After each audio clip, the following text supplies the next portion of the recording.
What's up guys, welcome back to the Gear Garden. This week we are going to compare the pros and cons of frameless versus frame packs. Okay, so first I want to talk about frameless packs. The name is in the game, right? Frameless. So that could be a huge pro for you, but it could also be a huge con for you because frameless entails that there is no frame in the pack. Obviously, that can be a pro and that can be a con. If you're someone who's looking to just count ounces, have less weight, and have potentially less features on your pack, then I think that you might enjoy the frameless pack. With having no frame, you have to be more strategic in the way that you pack your pack. A lot of times people think you can just throw all your stuff in the pack and it works great, but when you don't have something blocking you or adding a barrier to your back, you need to be more strategic to the way you pack your frameless pack versus having a pack that's framed because you have almost a reason to not have to care as much when you're packing. I've used a lot of frameless packs. I think I've had like 4 of them at this point, and I kind of fell in love with the idea of it only because it was pushing me out of my comfort zone a couple years ago. You know, that term ultralight, the trigger word has just been always in everybody's ear all the time. It makes you want to try something different. And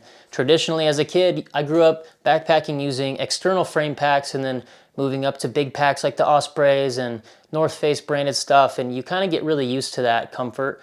But at the same time, it comes with a lot of weight and it's not always as comfortable. And in my opinion, I've got some frameless packs that are just as comfortable, if not more comfortable than a frame pack that I've used before. Some pros of it, like I had mentioned, are that it is lighter, which means they're gonna typically use a lighter material. Not in every case, or a lot of companies that create these packs are using lighter materials that sometimes you might have to be a little bit more delicate and baby when you use them. I can say I've gotten quite a few holes in some of my packs that are frameless that have that specific nylon material that's not DCF, but same thing happens with that too. It just depends on how rough you are with your gear. A lot of frameless packs do and don't. I'd say it's like 50-50, have a lot of features as well as like a fancy hip belt. I think that with the pro of having less of a hip belt, it makes you rely and be more conscious on the stuff that you are bringing on these packs and these trips, because the weight capacity for a lot of frameless packs is around 20 pounds, sometimes 25. Anyone who uses these knows that it's probably not the smartest to push it past that. At a certain point, your shoulders are just gonna be burning up. With that hip belt that's not actually a true hip belt to support, just might dig into your body with too much weight. And one other issue that I do have with frameless packs that I still use it for, it's not my favorite necessarily, is stuffing bear cans in the pack. A tiny one is easy, it's just fine. A medium is somewhat okay. If you're someone that likes to put all your gear in your pack,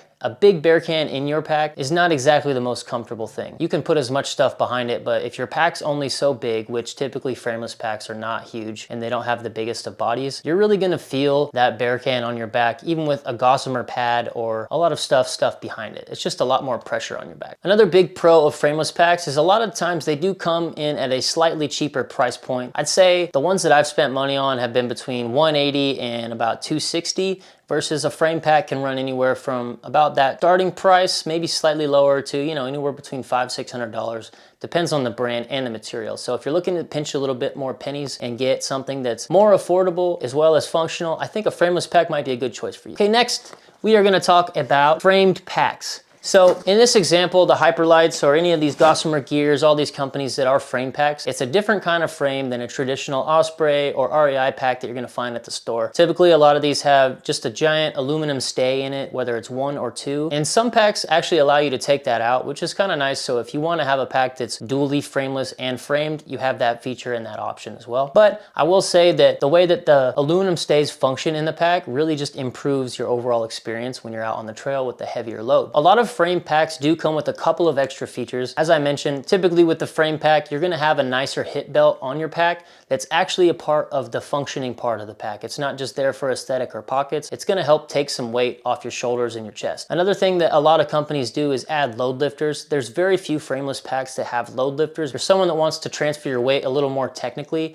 and you want a pack that has load lifters, that's definitely an improvement on a lot of these things that are coming out now. Hyperlite themselves, I don't think makes any packs with load lifters. I could be wrong, but I can't think of one off the top of my head. But they claim the way that they structured their internal frame helps take the weight off your shoulders, which I will say has actually made a big improvement using that pack with like a higher weight, as in like a 35–36 pounds.